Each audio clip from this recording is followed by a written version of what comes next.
El doctor Julio César Sarango es abogado, penalista, defensor de varios de los dirigentes populares que han sido en los últimos meses enjuiciados y sentenciados. Él está aquí hoy en la República.es. ¿Cómo está usted, doctor? Buenos días. Doctor, ¿en qué situación está en este momento después de haber sido condenados algunos de sus defendidos? Hablo de Cleber Jiménez, hablo de Pepe Acacho, hablo de Fernando Villavicencio, por ejemplos. Gracias, licenciado Jorge Ortiz, por la entrevista. Un saludo a la audiencia de este medio de comunicación. Bueno, sí quiero empezar manifestando que la administración de justicia, el sistema jurídico, se ha desintegrado. Está totalmente en soletas la administración de justicia, se violan los derechos constitucionales, las libertades, específicamente se viola ese principio de legalidad y de constitucionalidad. ¿Usted siente que sus defendidos fueron juzgados de manera no recta? Totalmente, totalmente. Porque Pero, si hubiera justicia, si hubiera la aplicación y siquiera del principio de legalidad, los señores deberían estar absueltos. Inclusive para los administradores de justicia que emitieron ciertas órdenes de prisión, deberían estar en la cárcel, deberían estar indemnizados por violar ese derecho a la libertad ambulatoria. Concretamente hoy, ¿cómo está Fernando Villavicencio? ¿Están en la clandestinidad? Bueno, Cleber Jiménez, ¿dónde está? todavía no están en la clandestinidad. Todavía no, van a estarlo. Nosotros estamos agotando los recursos que la ley nos faculta, la Constitución nos faculta y la convencionalidad, por supuesto. Porque nosotros tenemos el derecho de recurrir en todos los fallos que atenten contra nuestros derechos de nuestros defendidos.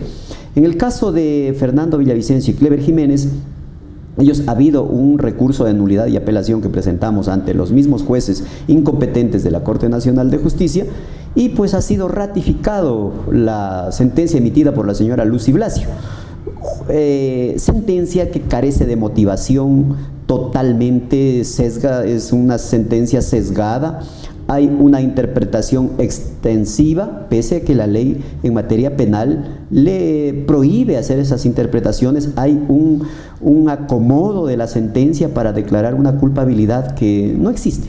¿Usted cree que esas sentencias están políticamente motivadas? Totalmente, ni siquiera políticamente. ¿Desde arriba? Yo pienso que sí, porque no hay otra forma. Acuérdese, señor periodista y pueblo ecuatoriano, el día que convocaron a la audiencia, se declaró fallida por falta de seguridad, porque habían simpatizantes de Alianza País que apaleaban, que seguían, que insultaban y no dejaron entrar ni siquiera a los testigos ni a los acusados. La jueza no le quedó otra alternativa, pese a que quiso por presión del creyente que se haga la audiencia, pues la declaró fallida y luego la convocó en horas para el siguiente día, cuando la ley dice que mínimo deberán esperarse 5 días para convocar nuevamente a la audiencia porque declaró fallida. Ella violó ese principio, violó el procedimiento, principio de legalidad, que debió ella nuevamente esperar 5 días para nosotros tener el derecho y ejercer la defensa. O sea, ¿este momento en qué situación están? O sea, esos juicios... En este momento, siga, por favor. En este momento, los juicios, la sentencia oral emitida por los jueces de la Corte Nacional de Justicia, que hicieron las veces de Tribunal de Apelación, ellos pues se ratificaron en la sentencia y han ratificado la resolución de la jueza Lucy Blasio diciendo que se le condenan a 18 meses de cárcel a Fernando Villavicencio y a Cleber Jiménez, al pago de $120,000 de indemnización, al pago de una multa por el cometimiento de la infracción, a que pidan disculpas en 4 medios de comunicación, tanto escritos como televisivos. Que pidan disculpas. Sí, que pida disculpas, es decir, se ha retrocedido 500 años atrás en la administración de justicia. Sí. Ya, bueno, una vez que la Corte ratificó la sentencia, ¿qué le queda a usted como abogado? Bueno, todavía una vez que recibamos la sentencia por escrito, tenemos los recursos horizontales que son de ampliación y aclaración. Una vez que eso se ponga en conocimiento de las partes, ellos contesten nuevamente, los jueces han de ratificarse en su sentencia y de ahí tenemos todavía el recurso que es vertical, es el de casación. Ya.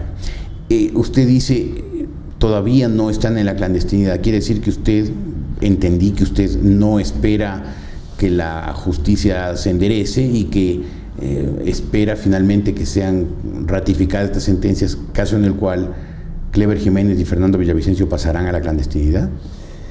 Yo pienso que las sentencias se van a ser ratificadas porque no hay visos de que se pueda aplicar, se pueda tener una justicia imparcial, transparente. ¿Por qué razón? Porque nosotros hemos aportado todas las pruebas necesarias, inclusive a pesar que a nosotros no nos compete probar la inocencia, eso es un principio constitucional, pero lo hemos hecho, hemos justificado que mis defendidos son inocentes.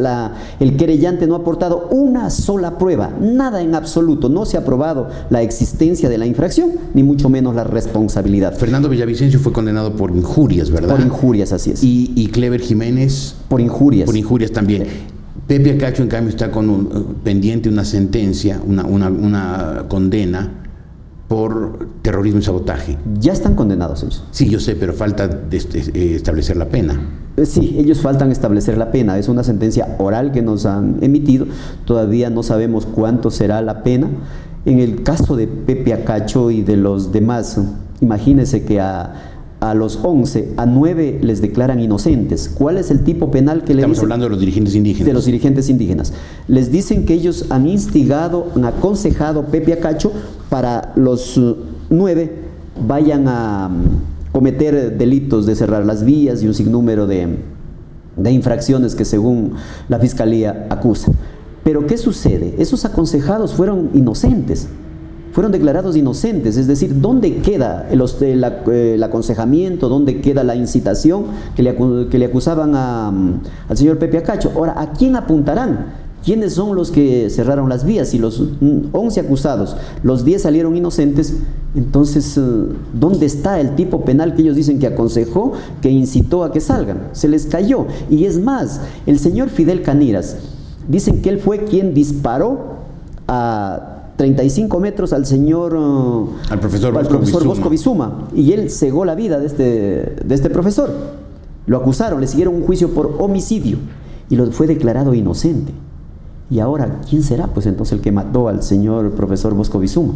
Se les cayó esa prueba. ¿Por qué? Se les cayó porque buscaron a 2 testigos protegidos que eran unos señores indígenas mismo, los hermanos Anguasha. Los hermanos Anguasha no quisieron ya presentarse a declarar. ¿Por qué, señor Ortiz y pueblo ecuatoriano? Porque hicimos un reconocimiento del lugar de los hechos a través de unos peritos brasileños y la perito forense francesa Tania Labarde, los que claramente se dieron cuenta que era falso que los hermanos Anguasha vieron que dispararon el señor Fidel Caniras. El señor Fidel Caniras justo ese día ha estado con la mano enyesada porque se ha cortado con una motosierra, no podía ni mover la mano.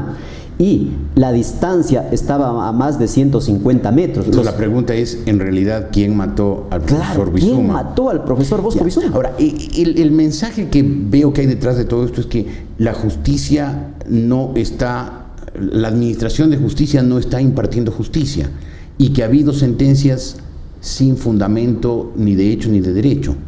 ¿Ese sería su mensaje? Totalmente, porque no son coherentes tanto los elementos de hecho como de derecho. Ante lo cual, ¿qué puede hacer usted? Ante lo cual, bueno... ¿Y qué pueden hacer los acusados y sentenciados? Nosotros tenemos que aportar, desvirtuar, y lo estamos haciendo. Nosotros estamos actuando en derecho, cumpliendo el principio de legalidad y constitucionalidad. ¿Con qué objeto? Nosotros algún rato tenemos que acudir al organismo internacional y daremos muestras de que verdaderamente nosotros litigamos en derecho y que la Administración de Justicia torció la ley. Entonces nosotros tenemos Estamos hablando de la Comisión Interamericana de Derechos Humanos. Por supuesto. Pero la Comisión de Derechos Humanos tiene un gran peso moral en todo el continente, a pesar de la campaña que aquí internamente se ha hecho en contra. Pero tiene un gran peso moral, pero no tiene ningún peso efectivo, ningún poder real. Sus defendidos irán todos a la cárcel. Hasta que se ejecutarían las sentencias, por supuesto.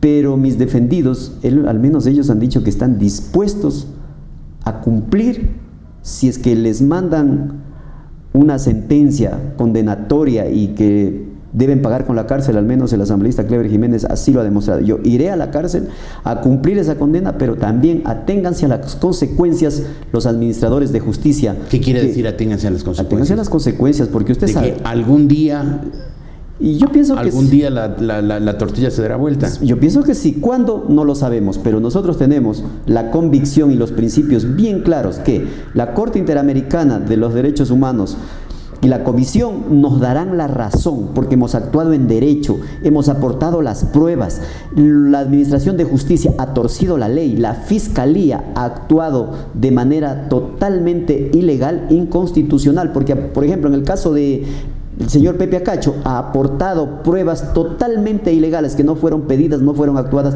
dentro de la instrucción fiscal. Entonces la Constitución dice que pruebas actuadas en contra de derecho serán nulas y todos los procesos serán nulos. Hay un juez, el que tenga el mínimo conocimiento de derecho puede darnos la razón. Ahora, hasta el día en que eso ocurra, o sea, la tortilla se dé vuelta, sus defendidos habrán pasado unos cuantos meses o años en la cárcel.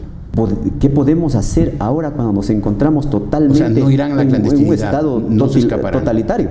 Por supuesto. Estamos en un estado totalitario. Claro, por supuesto, pues es que la concentración de las funciones están clarísimas, están muy claras. Hay totalitarismo, porque los jueces no administran justicia. No administran justicia. No sé qué es lo que les pasa, porque la ley es tan clara. ¿Qué les pasa? Está bastante claro lo que les pasa. Sí, oiga, yo tengo que preocuparme un poco en no decir las cosas, porque yo también tengo temor. ¿Tiene temor? Por supuesto. ¿Temor a qué? ¿De que caiga un juicio también? Retaliaciones, claro. ¿Y usted también termine preso? Claro, porque sí, a mí el día de la audiencia me amenazaron. Me amenazaron los jueces. Los jueces. Claro, los jueces. Me amenazaron diciendo que estoy bajo prevenciones legales. Eso quiere decir que me pueden suspender del ejercicio profesional.